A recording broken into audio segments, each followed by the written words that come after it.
You've investigated the CCP for years. I mean, tell us more about what you found. This is really, really disturbing stuff. Well, we first found out, basic information about patients, basically people who had the money to spend either through socialized medicine or cash, that were able to get things like a heart transplant within 2 weeks. Okay. And this is something and scheduled. And this was something that's basically impossible to happen in a civilized society. Someone has to have an accident, a very traumatic accident that will actually guarantee that they'll be dead. And then those organs can be taken from a person. But in communist China, it's a bit of a different situation. And when back in 2006, a whole bunch of whistleblowers came out near simultaneously, and there was one had a patient that actually had gotten a heart in 2 weeks scheduled, and that's what put us on the kind of road to figuring out, what is one of the, I think, greatest, most extreme human rights violations happening today. Oh my God, that is absolutely extreme and something that we need to be exposing and talking about further. Your book argues that misunderstanding the CCP poses a global threat. What do you think the West still gets the most wrong about the Chinese regime? What don't we understand? Well, let me explain just to you how this works and how this is a little bit different than your garden variety organ operation, okay?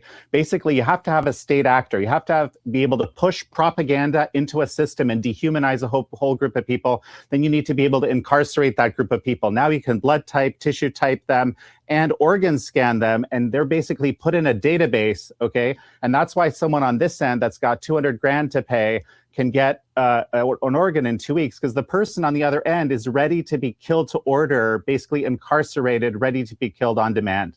So that's the system. Now, what do we get wrong about the Chinese Communist Party? Well, the fact that this exists tells us something really, really deep and important about our adversary and who we're dealing with. This is not a normal government. No, absolutely not. My stomach is turning just listening to all of this.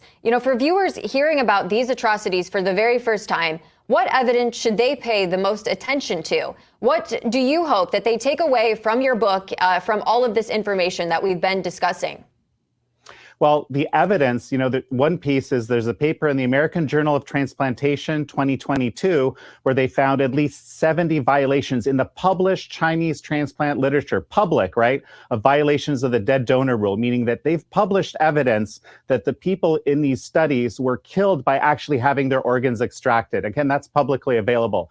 That we need to understand that this evidence, some of it isn't even hidden. The second part really is, let's think about how we actually cooperate with the Chinese transplant system. Why are we training Chinese transplant surgeons? Why are we, having these deep research partnerships with communist China, with institutions that are involved with this? I think this all needs to end.